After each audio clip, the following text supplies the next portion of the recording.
Assalamualaikum warahmatullahi wabarakatuh. Senang sekali kami bisa menemani istirahat Anda dalam program Seputar Riau dengan informasi aktual penuh inspirasi.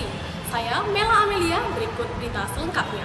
Media berharap kepada pemerintah, sudah perhatikanlah kami media-media yang ada di Provinsi Riau ini. Sudah jangan masyarakat aja, padahal kami garda terdepan. Wartawan terabaikan meski komponen lain terpikir oleh pemerintah dalam situasi pandemi COVID-19.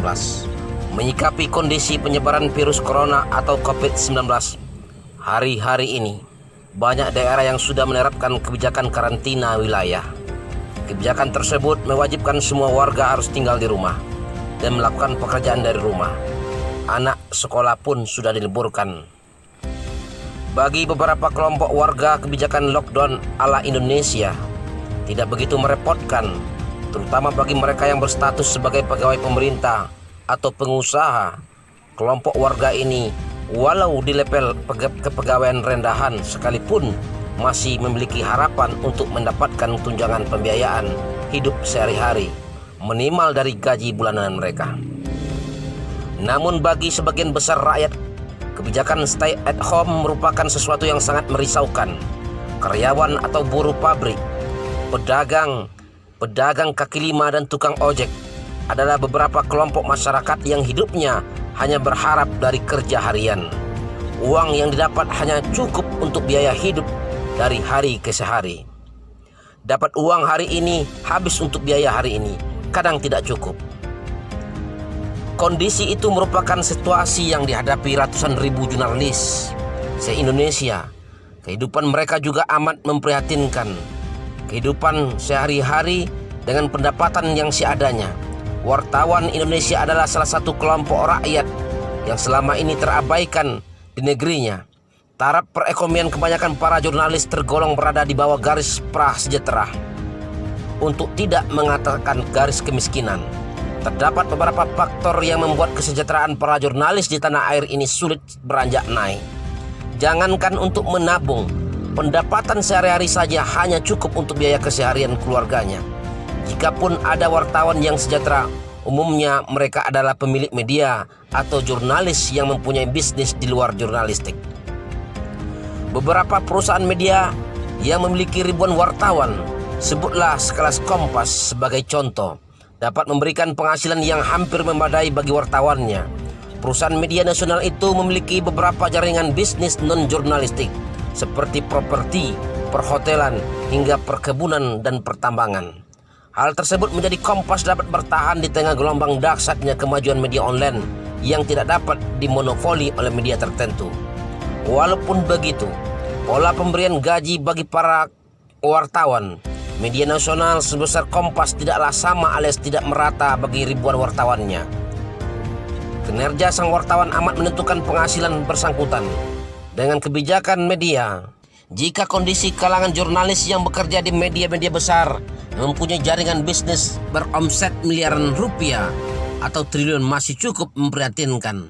Bayangkan kehidupan para jurnalis di daerah-daerah yang hanya bermodalkan idealisme dan semangat 45, bekerja dengan bermodal sebuah Android untuk merekam hasil wawancara sekaligus mengambil foto sang narasumber, tidak akan memberikan hasil pendapatan yang cukup.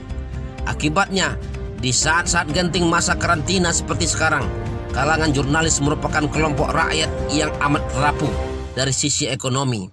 Sebagian besar mereka tidak memiliki persediaan kebutuhan hidup, tidak juga memiliki tabungan dana yang memadai untuk menjalani masa stay at home, walau untuk beberapa hari saja.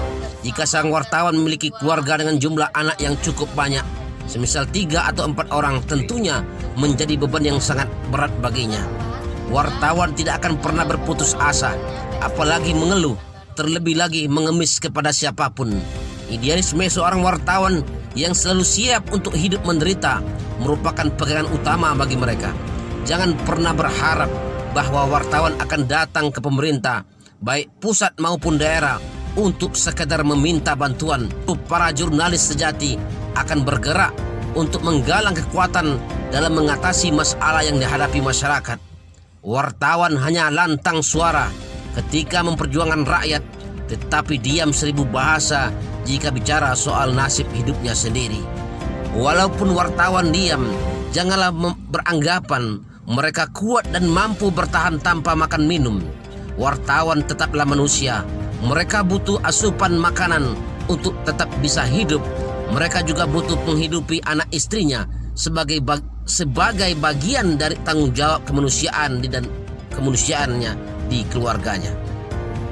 Pemerintah semestinya tidak melupakan kalangan jurnalis sebagai bagian dari rakyat Indonesia yang wajib diayomi dan dilindungi. Berikan akses ke sumber-sumber ekonomi yang ada di lingkungan pemerintah, baik dari alokasi anggaran APBN, APBD maupun bentuk bantuan lainnya. Pemanfaatan keuangan yang bersumber dari dana CSR. Perusahaan-perusahaan yang ada di daerah-daerah masing-masing dapat dimaksimalkan, membantu warga masyarakat terdampak, termasuk kalangan wartawan. Paling penting dari semua ini adalah para pengambil kebijakan pemerintah daerah semestinya peka terhadap kebutuhan wartawan, terutama dari kalangan pendiam. Wartawan, mereka adalah bagian dari tanggung jawab Anda. Karena mereka adalah rakyat Anda. Saya hanya menyuarakan keresahan ratusan ribu wartawan se-Nusantara yang tidak pernah mereka utarakan, bahkan kepada saya pun tidak pernah.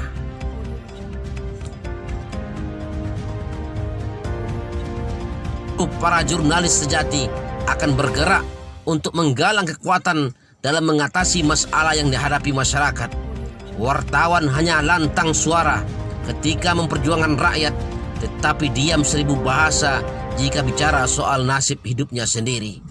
Walaupun wartawan diam, janganlah beranggapan mereka kuat dan mampu bertahan tanpa makan minum. Wartawan tetaplah manusia. Mereka butuh asupan makanan untuk tetap bisa hidup. Mereka juga butuh menghidupi anak istrinya sebagai bagian dari tanggung jawab kemanusiaan dan kemanusiaannya di keluarganya. Pemerintah semestinya tidak melupakan kalangan jurnalis sebagai bagian dari rakyat Indonesia yang wajib diayomi dan dilindungi. Berikan akses ke sumber-sumber ekonomi yang ada di lingkungan pemerintah, baik dari alokasi anggaran APBN, APBD maupun bentuk bantuan lainnya. Pemanfaatan keuangan yang bersumber dari dana CSR. Perusahaan-perusahaan yang ada di daerah-daerah masing-masing dapat dimaksimalkan, membantu warga masyarakat terdampak, termasuk kalangan wartawan. Paling penting dari semua ini adalah para pengambil kebijakan pemerintah daerah semestinya peka terhadap kebutuhan wartawan, terutama dari kalangan pendiam. Wartawan, mereka adalah bagian dari tanggung jawab Anda. Karena mereka adalah rakyat Anda. Saya hanya menyuarakan keresahan ratusan ribu wartawan se-Nusantara yang tidak pernah mereka utarakan, bahkan kepada saya pun tidak pernah. Demikianlah bincang kami bersama Bung Bidas dari Kabupaten Kampar, bersama saya Rizky Safitri, Rio.tv melaporkan. Demikian seputar Riau. Anda bisa menyaksikan berita kami di Rio.tv, TV Melayu selalu di hati. Wassalam, sampai jumpa.